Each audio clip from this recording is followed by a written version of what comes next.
Golia Recording Studio, Raipur, Punjab. Singing by Bittu Yadav. DJ Vikas, DJ Vikas, DJ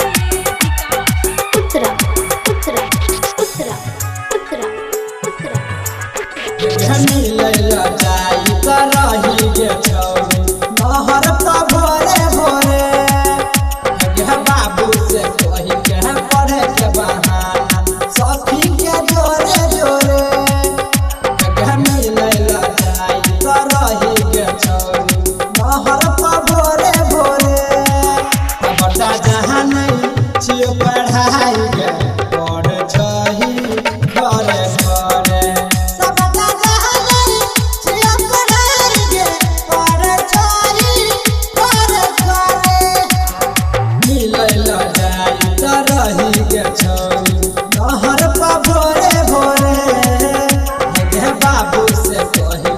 पढ़े के बहाना सखी के जोरे जोरे मिलल जाई करही के छौरी नहर पर भोरे भोरे सबटा जहां नहीं छियो पढ़ाई के पढ़ छही घरे घरे सबटा जहां नहीं छियो पढ़ाई के पढ़ छही घरे घरे घरे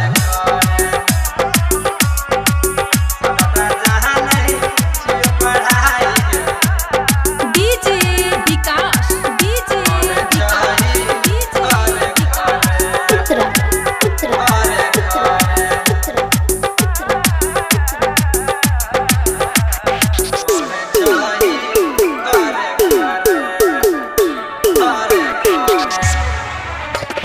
सोनो गदर में छोरी कराया बेला जगे उठा के तू फेंक दले गौवा समाज के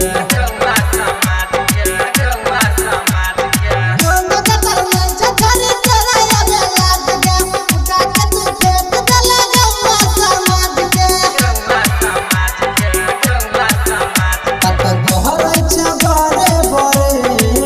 लौटा जहां नहीं छियो पढ़ाई के पढ़ छही घरे घरे सबटा जहां नहीं छियो पढ़ाई के पढ़ छही घरे घरे घरे घरे सबटा जहां नहीं छियो पढ़ाई के पढ़ छही घरे DJ Vikas, DJ Vikas, DJ Vikas. Uttara, Uttara, जकरा सहे तो छोरी तोहर बियाह के हो जेतै ओकर जिंदगी तावाह के जिंदगी तावाह के जकरा सहे तो छोरी तोहर बियाह के हो जेतै ओकर जिंदगी तावाह के जिंदगी तावाह यादव तो तोरे तोरे सबटा जहां नहीं छियो पढ़ाई के पढ़ छही घरे घरे सबटा जहां नहीं छियो पढ़ाई के पढ़ छही घरे घरे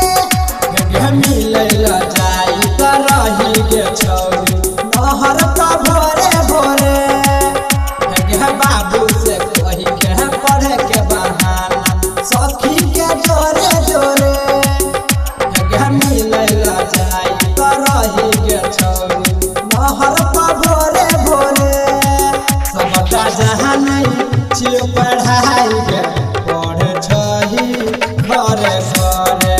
सबटा जहां नहीं छियो पढ़ाई के पढ़ छही घरे घरे मिलल जाई करही के छौरी नहर पर भोरे भोरे गे बाबू से कही के पढ़े के बहाना सखी के जोरे जोरे मिलल जाई करही के छौरी नहर पर भोरे भोरे सबटा जहां नहीं छियो पढ़ाई के पढ़ छही घरे